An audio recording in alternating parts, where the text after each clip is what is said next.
मिलेगा जरूर, परंतु हो सकता है कि थोड़ा समय लग जाए। हो सकता है कि थोड़ा समय लग जाए। आप जल चढ़ाते रहें, मिलते रहें, तो हो सकता है थोड़ा समय लग जाए। पर यदि आपने जाकर कहा कि भाई बोलो हम आए हैं, हमारा यदि कोई परमात्मा से संबंध बन जाए, हम भगवान से अगर एक कोई संबंध बना लें, अपनी रिश्तेदारी जोड़ लें, अपना संबंध बना लें कि तू मेरा पिता है, मैं तुम्हारा पुत्र हूँ, आप मेरे भाई हैं, मैं आपका सखा, रिश्तेदार, नातेदार, कुटुंब, कबीला, ये सब संबंध यदि हमने बना लिया तो ये निश्चित है, अगर कोई संबंध हमारा परमात्मा से बना है और हम परमात्मा से संबंध बनाकर जब उससे मिलने के लिए जाएंगे तो ये निश्चित है कि वो मिलेगा जरूर।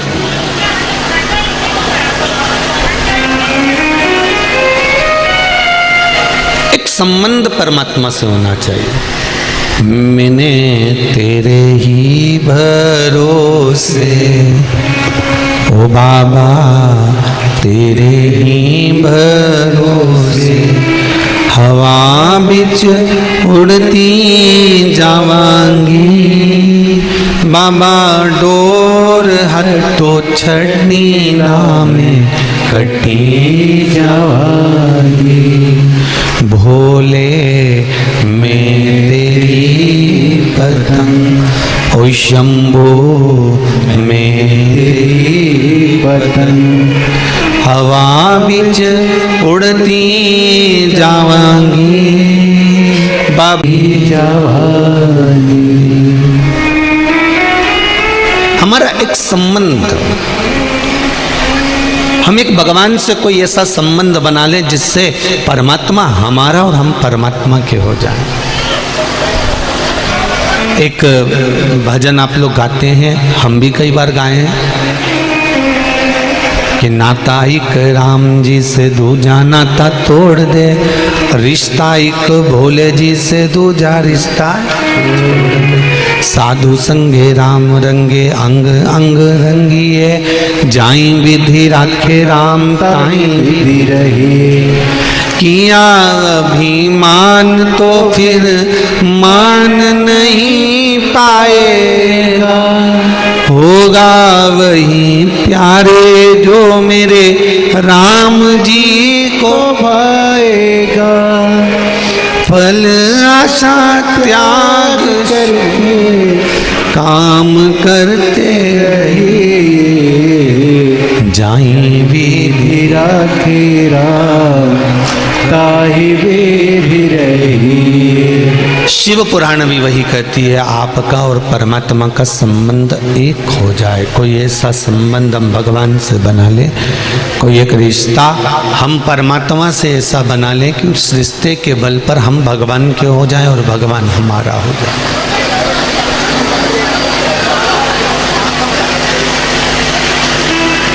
कोई पिता का, कोई पुत्र का, कोई भाई का, कोई बंधु का, कोई सखा का,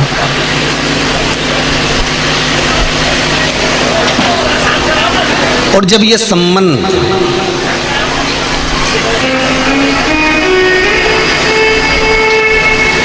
पूर्णता की ओर हो जाएगा तो परमात्मा को मिलने में देरी नहीं लगेगी।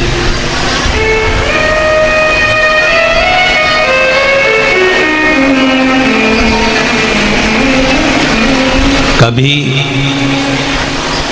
किसी भगवान ने आकर आपके सामने कहा कि मुझको 2 किलो केला चढ़ाना, 2 किलो सेवफल चढ़ाना, सोने का हार चढ़ाना, चांदी का मुकुट चढ़ाना, एक जोड़ी अच्छा कपड़ा चढ़ाना, 2 किलो मिठाई लेकर आना, वो भी अच्छे हलवाई के यहाँ से, कभी भगवान बोला आकर? नहीं।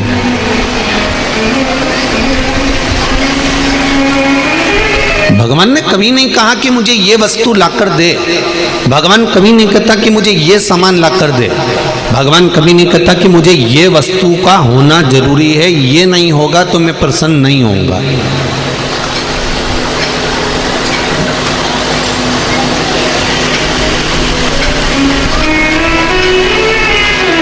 शिव महापुराण की कथा तो यहाँ तक कहती है, एक लोटा जल हो चढ़ा दो, नहीं हो बेलपत्री हो तो बेलपत्री चढ़ा दो, बेलपत्री भी नहीं हो तो शंकर भगवान की उठाकर धोकर उसी को चढ़ा दो, वो भी नहीं हो तो फिर 3 बार ताली बजा दो, इतना भी नहीं हो तो मंदिर से जाते जाते मंदिर के शिखर का दर्शन कर लो, वो भी नहीं हो सकता तो कोई मंदिर से निकल कर जा रहा हो, मंदिर में दर्शन कर कर जा रहा हो, पूजन कर कर जा रहा हो, उसका दर्शन कर लो। अगर वो भी नहीं हो सके तो कोई पंचाक्षर मंत्र, षडाक्षर मंत्र या श्री शिवाय नमस्तुभ्यम, या तो नमः शिवाय बोले, ओम नमः शिवाय बोले, श्री शिवाय नमस्तुभ्यम बोले, राम बोले, कृष्ण बोले, द्वादश अक्षर मंत्र ओम नमो भगवते वासुदेवाय बोले, दत्त बोले, देवी बोले, भगवती बोले, भगवान का नाम ले रहा हो, कोई परमात्मा की भक्ति में डूबा हुआ हो, जो मंत्र का जाप कर रहा हो, जिस मंत्र का कर रहा हो, आप उस मंत्र के जाप करने वाले व्यक्ति का भी अगर मुख का दर्शन कर लेते हो तो शिव महापुराण की कथा कहती है, समझ लो भोलेनाथ का दर्शन हो गया, शिव का दर्शन हो गया। जो भगवान के भजन का स्मरण करता हो, जो भगवान का नाम जाप करता हो, भगवान का कीर्तन करता हो, भले वो राम का करे, कृष्ण का करे, शिव का करे, पंचाक्षर करे, षडाक्षर करे, द्वादश अक्षर करे, 2 नाम का करे, 2 अक्षर का करे, 2.5 अक्षर का करे, चाहे श्री शिवाय नमस्तुभ्यम जपे, उसकी मर्जी हो वो जो जपे।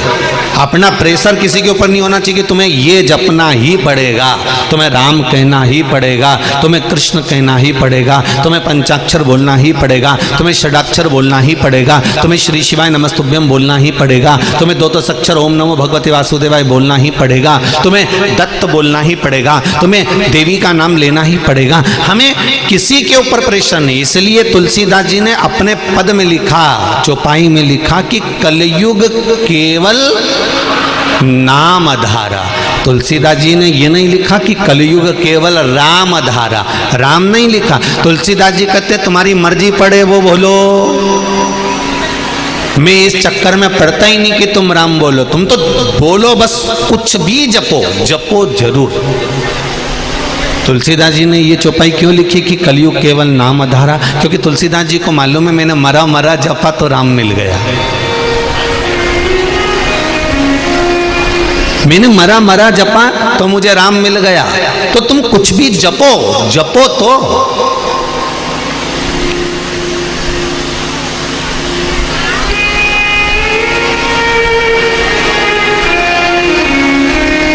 हम तो भ्रम में पड़े रहते हैं।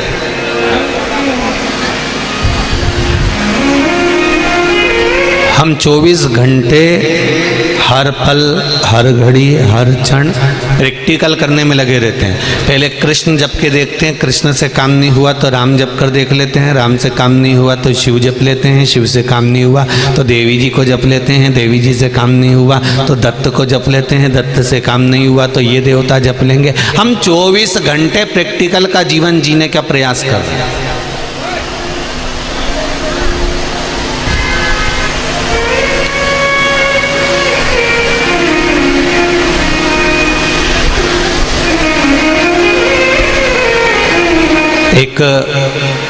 एक बार मुंबई में कथा थी, एक बेटी मिलने के लिए आई और वो बेटी ने कहा गुरुजी मैं यहीं रहती हूँ थाने में। मैंने कहा ठीक है, मैं रोज एक प्रैक्टिकल करती हूँ गुरुदेव। हमने पूछा कौन सा प्रैक्टिकल करती हो? गुरुजी मैं रोज प्रतिदिन एक फोटो हीरो हीरोइन का पलंग के पास रखती हूँ, सुबह देखती हूँ किसका फोटो का मुंह अच्छा है, मेरा दिन आज कैसा निकला है। हमने कहा गजब। अब पढ़े लिखे बच्चे को हीरो हीरोइन से निकाल कर शिव और पार्वती तक लेकर आना थोड़ा सा कठिन काम तो है।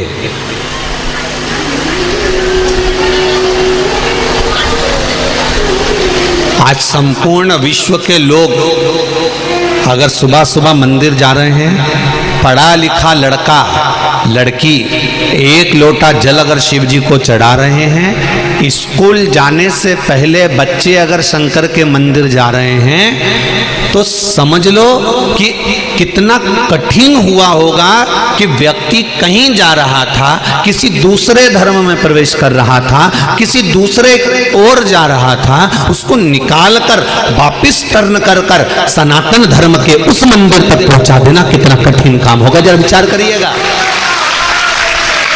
जिस समय पर सनातन धर्म को लोग तोड़ने में लगे हुए थे, जिस समय पर सनातन धर्म को लोग काटने में लगे हुए थे, प्रत्येक दूसरे धर्म का व्यक्ति केवल एक ही धर्म को काटने में लगा हुआ है, और वो है सनातन धर्म।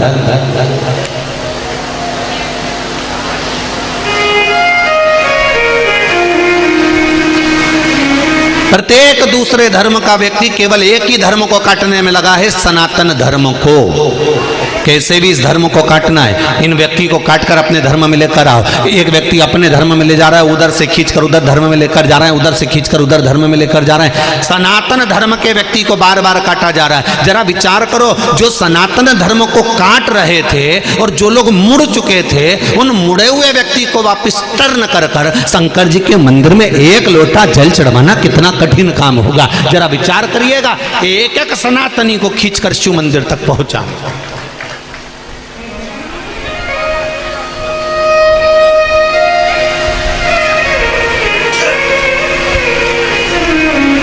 और शंकर मंदिर तक कब गया वो?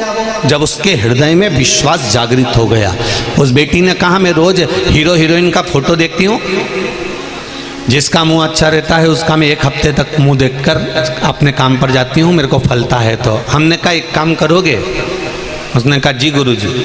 हमने कहा बेटा एक काम करो कि 33 कोटि देवी देवता हैं, नेट पे सर्च करना, तुम्हारा मन पड़ा करे तो फोटो को देखने की अपेक्षा हीरो हीरोइन के एक एक देवता का फोटो देखकर फिर सवेरे उठना। अगर कोई फायदा हो तो ठीक है, अगर 33 कोटि देवी देवता से तेरे को कोई लाभ मिले तो तू देखते रहना, नहीं तो वापिस हीरो हीरोइन का फिर मुंडा देख लेना, उसमें क्या दिक्कत।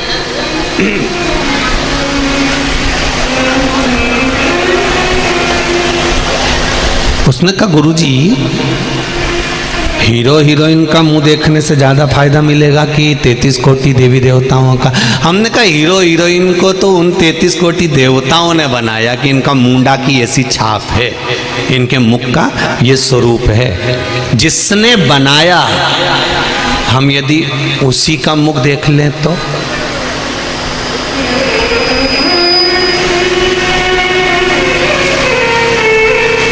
महाराज तेरी प्रतिमा इतनी सुंदर, तो कितना सुंदर होगा। यदि हम, जिसने आपको और हमको बनाया, जिसने इस संसार को बनाया, इस सृष्टि को बनाया, अगर हम उसका मुख देख लें तो फिर हमें किसी का मुख देखने की जरूरत पड़ेगी। उसने कहा गुरुजी कथा कितने दिन की बची है आपके यहाँ? हमने कहा 3 दिन की कथा हो रही है। उस समय पर माहेश्वरी महिला मंडल कथा करा रही थी मुंबई में। शायद यूट्यूब पे भी डली होगी वो कथा। मोर वाला, बदक वाला एक सिंहासन बना होगा, वो देखना माहेश्वरी महिला मंडल की वो कथा डली हो।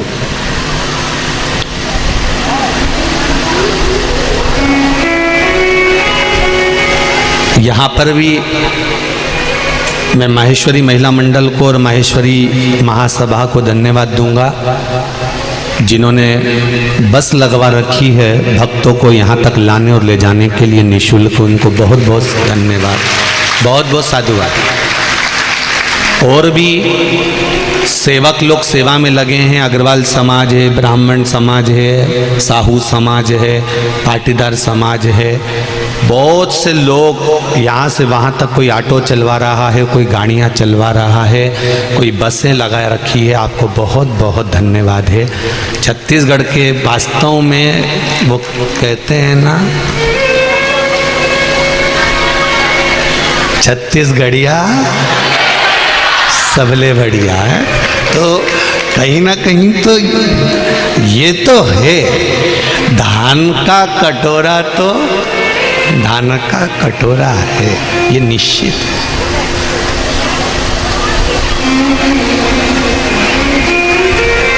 धन कितना है ये मतलब नहीं है।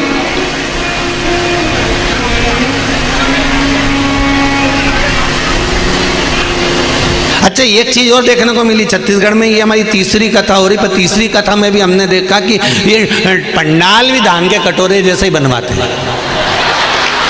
हमने ये चीज तो देखी है यहाँ पर, मतलब वो पंडाल ऐसा तो मिला ही नहीं। जब भी मिला नहीं तो गोल ही मिला। तो हमने आशीष से कहा, आशीष बोला गुरुजी पंडाल लग गया था। हमने तो देखा ही नहीं था, हमने तो आशीष से कह दिया था गोल लगा होगा पक्का है।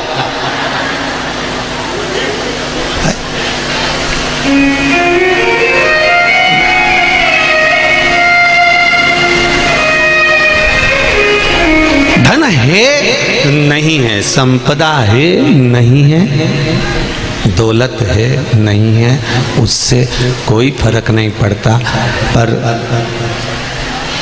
छत्तीसगढ़ वालों का एक भाव जरूर कहूँगा कि धन और वैभव से नहीं, यहाँ के लोग दिल से जुड़ते हैं और दिल से ही आनंद सेवा करते हैं।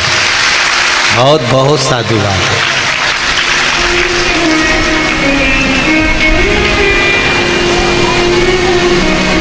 अब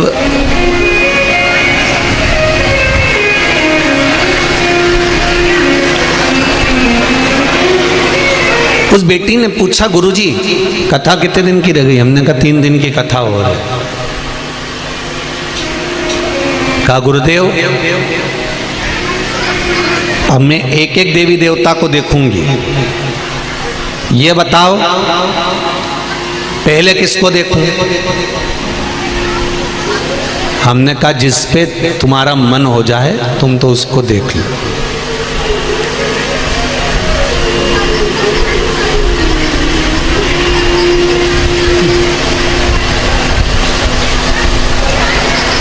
आप मानोगे नहीं, 3 दिन की कथा भी पूरी नहीं हुई और वो दूसरे दिन कथा में सबसे आगे आकर बैठी हुई थी। माहेश्वरी महिला मंडल ने उस बेटी को 2 बार कहा, बेटा सेकंड वाले सोफे पर जाकर बैठ जाओ, पर नहीं बैठी। कहा यहाँ कोई अतिथि आने वाले हैं, वो नहीं बैठी, वो फर्स्ट पर ही बैठी। फर्स्ट कथा पूरी हुई, हम उतर कर जाने लगे, वो आकर खड़ी हुई, उसने प्रणाम कर कर कहा गुरुजी अब मुझे कोई दूसरा फोटो नहीं देखना है, मैंने एक फोटो चुन लिया। मैंने कहा चुन लिया आपने? हाँ। 2 दिन से उस फोटो का सवेरे से दर्शन करती हूँ और पहले दिन जब मैं दर्शन करके चली हमेशा ट्रेन के धक्के खाकर जाती थी, पर मेरे भाई ने मुझे 4 व्हीलर गाड़ी दिला दी है, इतनी कृपा कर दी है। और दूसरे दिन जब मैं ऑफिस में पहुंची तो मेरा प्रमोशन का लेटर मेरे हाथ में था, इसलिए अब मैं किसी का चेहरा नहीं देखूंगी। तो हमने पूछा तूने चेहरा देख लिया? हो देख लिया।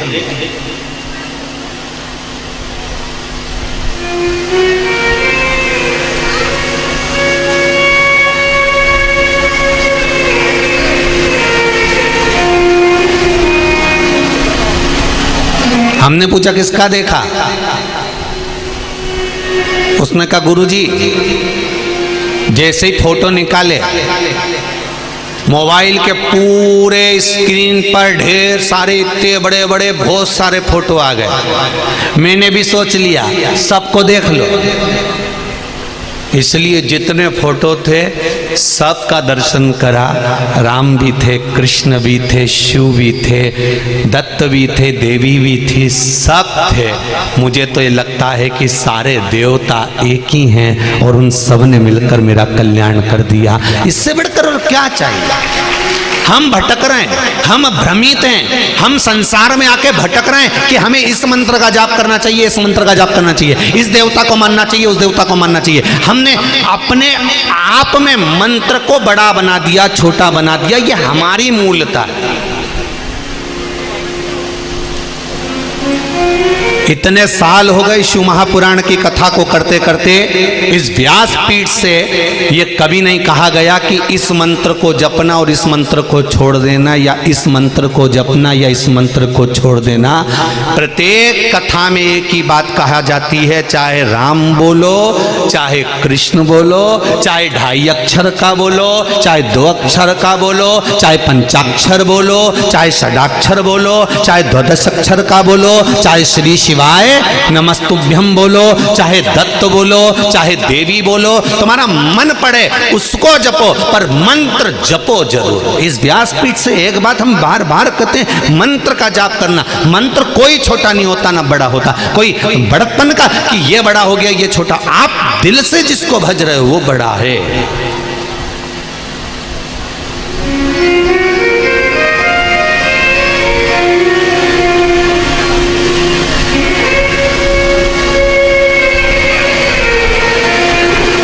दो लड़के तुमको देखने के लिए आए शादी के समय पे।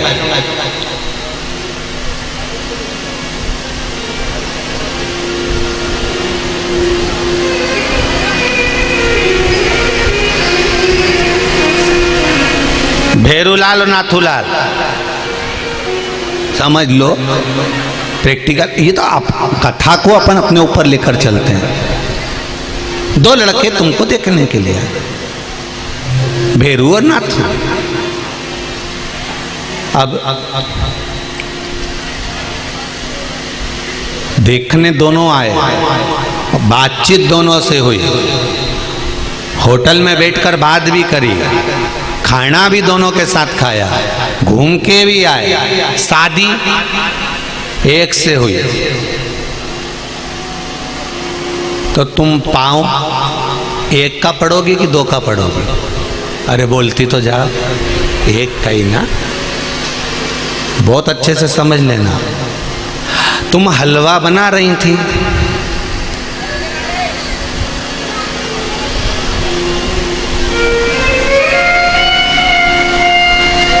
हलवा ज्यादा सिक गया, आंच ज्यादा लग गई, जल गया, तो वो हलवा नाम रहेगा कि जलवा नाम रहेगा? अरे बोलो तो। अभी तक तो वो हलवा था,